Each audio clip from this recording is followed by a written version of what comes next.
Long ago there was a good and mighty king who ruled a great land.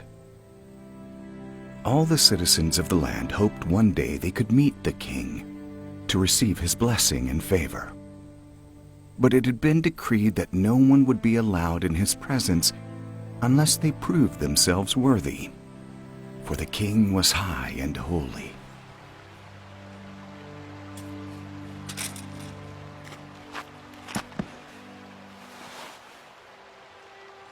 To be invited to meet the king required that each man had to pass a test.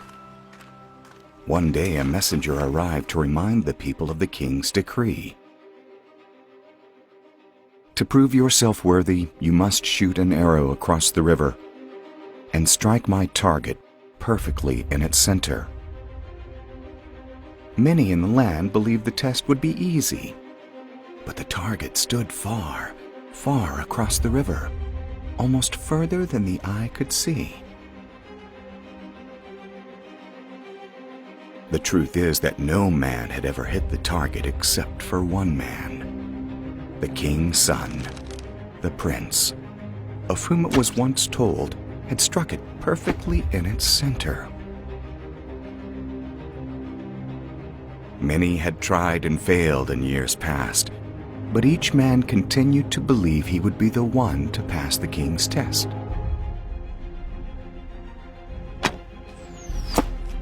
Some men thought it was a joke. Others desperately desired to please the king by working hard to hit the target.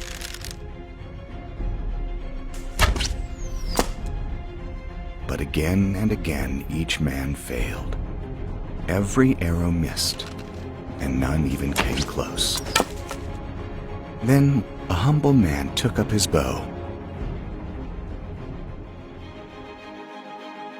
Like everyone else, he longed to receive the king's blessing.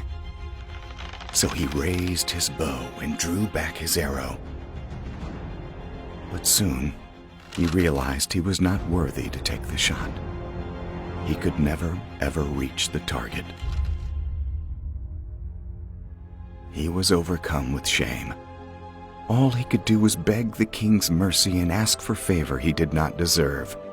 He handed his arrow to the messenger and said, "Only the prince can hit the target. I am not worthy, but he is. Would you ask him to hit it for me?" And then something amazing happened.